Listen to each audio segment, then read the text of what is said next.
I need to thank India for putting women at the center of your presidency through establishing women-led development as one of your priorities. And basically, we said earlier here that all issues are women's issues. So my question to you is, how do you see the contribution of women when we are redesigning the international financial architecture, the multilateral banks, the role and the contribution of women as we shape just and fair transitions to net zero and climate stabilization? And I think that you have made that very clear by saying it is not women and development or development for women, but women-led development where they're not vulnerable beneficiaries, but they are agents of transformation and change.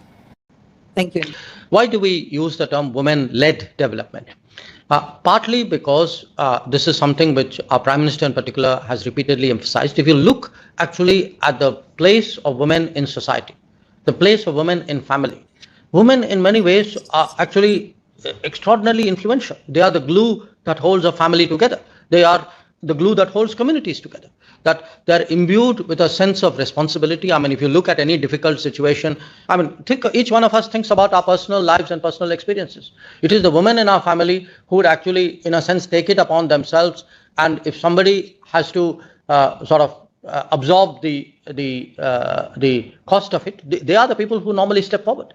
So today, how do we actually give them that due weight, the due place, listen to their views, look at their perspective, encourage their contribution, And the second point you made really, I mean, you spoke about international organizations, but I would say generically it is actually a larger issue of women in workplace and women in leadership positions in workplace. So this is something which certainly is a very, it's really a subject of great attention today, great focus today in India. And if you look at our own programs, whether it was, we have a program about educating girls.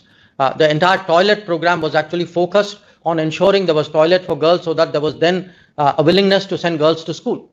Then you came, in fact, pretty much every program in some way eventually leads back to women, because we found we have today a big water, providing waters to houses program. Now, it directly impinges girls because if you don't supply water to a household will typically send a girl out to get water. They will not send a boy out to get water.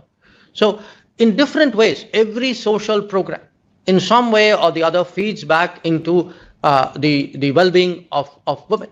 And one of the big achievements for us in the last decade has really been how much improvement there has been in the gender balance in this country. So you've come absolutely to the right place, the right country under the right leadership to talk about women-led development. It is something, our heart is in this issue, and certainly we would like to see that get, a much stronger play when the summit happens.